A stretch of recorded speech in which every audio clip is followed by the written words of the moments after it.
President Donald ট্রাম্পের নতুন শুল্ক নীতিতে তোলপাড় গোটা দুনিয়া। সমালোচনার ঝড় আর অসন্তোষের মধ্যেই দেশে দেশে কার্যকর হয়েছে শুল্ক নীতি। অনেক দেশে শুল্ক বেড়েছে দ্বিগুণ কিংবা তারও বেশি।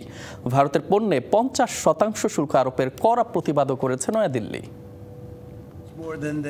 বুধবার ভারতের পণ্যের ওপর অতিরিক্ত 25% শুল্ক আরোপের নির্বাহী আদেশ জারি করেন মার্কিন প্রেসিডেন্ট ডোনাল্ড ট্রাম্প। যুক্তরাষ্ট্রের দাবি, ভারত সরাসরি বা পরোক্ষভাবে রাশিয়া থেকে তেল আমদানি করছে। এর আগে ঘোষিত 25% শুল্কের পাশাপাশি এবার এই অতিরিক্ত কর যুক্ত হলো। মার্কিন সিদ্ধান্তকে অন্যায়, অযৌক্তিক ও অগ্রহণযোগ্য বলে উল্লেখ করে এক বিবৃতিতে নয়াদিল্লি বলেছে, জাতীয় স্বার্থ রক্ষায় প্রয়োজনীয় সব পদক্ষেপ নিতে বদ্ধপরিকর মোদি প্রশাসন।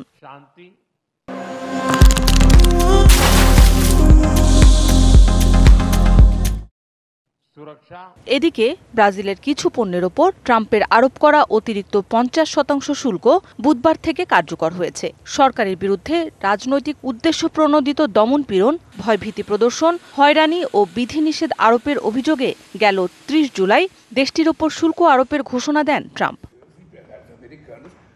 প্রতিক্রিয়ায় ট্রাম্পের 50% শুল্ক আরোপের কড়া সমালোচনা করেছেন ব্রাজিলের president Luiz Inacio Lula da Silva. এ পদক্ষেপকে অগ্রহণযোগ্য উল্লেখ করে ট্রাম্পের চাপিয়ে দেয়া শুল্ক মোকাবিলায় পশ্চিমা যে কোনো দেশের তুলনায় ব্রাজিলের বেশি সামর্থ্য রয়েছে বলে দাবি করেন লুলা।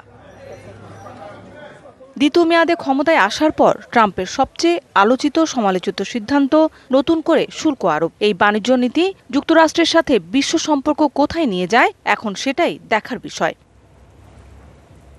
মৌসুমী শান্তা, ডিবিসি নিউজ ডেস্ক।